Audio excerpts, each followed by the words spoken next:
Hey folks, I wanted to make a little follow up to my Bitcoin thing that nobody really watched anyway. It's a shame that I was able to make it on the middle to have an actual platform. But hey, this is the one I got. This is what so be it.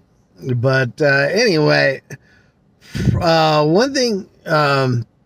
Now, if you don't know about the tragedy of the common, go ahead and look it up. I'm not going to talk about it. It's not, it's an easy concept, but it's like basically, there's something kind of essentially corrupt about a resource economy, or in this weird world, an artificial resource economy. Um, that being said, a lot of people don't talk about prior digital currency, that being the MMO currency back in the day. I mean, now when I heard about this, I'm like, this is beautiful. I want to play a video game and make money playing a game like Warcraft. That's a brilliant way to spend your time, and you get a rare. Back in the day, you could get a rare, unsoul-bound piece of equipment. I'm pretty sure you could sell it for a decent amount.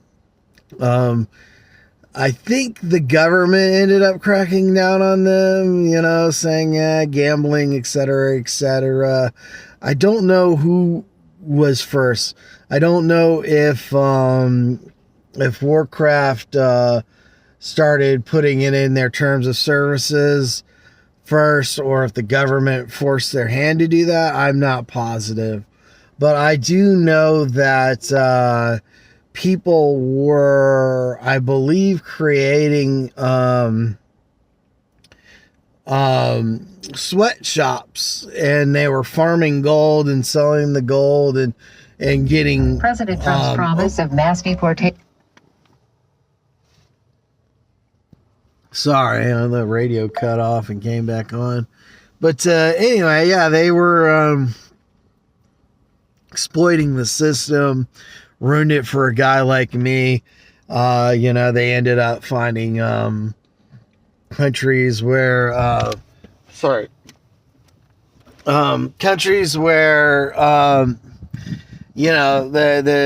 could exploit their economy and create essentially gold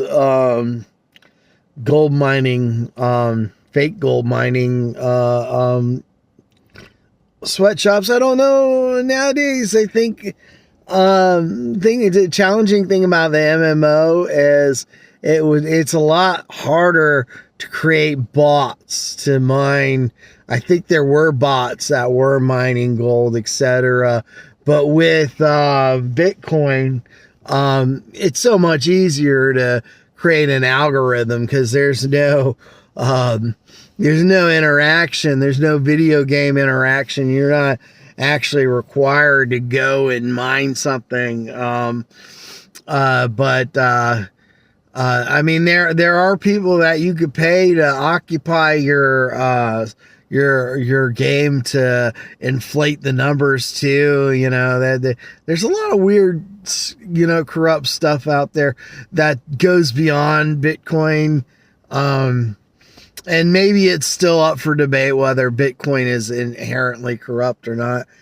I mean, that being said, it's a topic that kind of gets overlooked, is the MMO, and I would love for to play a game. I think Diablo had its own internal economy. It ended up, I don't know why it didn't become popular. At the time, I couldn't afford a computer, so I never got to enjoy it. But I mean, it would be really nice to game and get some money back for the time you spent on the game. I mean, there are ways, I'm sure, you can incorporate advertising, et cetera, et cetera. I don't know. But yeah, it would be nice if there was a game where your digital assets were sellable. But the problem is that like they said, people are gonna exploit that system. People are gonna hire sweatshops to mine this digital equipment, and there's gonna be exploitation unless some company finds a clever way around this, which I don't know if it's possible or not. But I don't know. That's my follow-up to the Bitcoin. And yeah, it would be lovely to play an MMO style game and not lose my time and not get paid. It'd be cool, really cool to be able to do that. But as we've seen in the past. Anyway, cheers. Keep rocking in the free world. Yeah, I'm just using my platform, my space to get my ideas out there into the universe, see what comes back. Cheerio. Peace.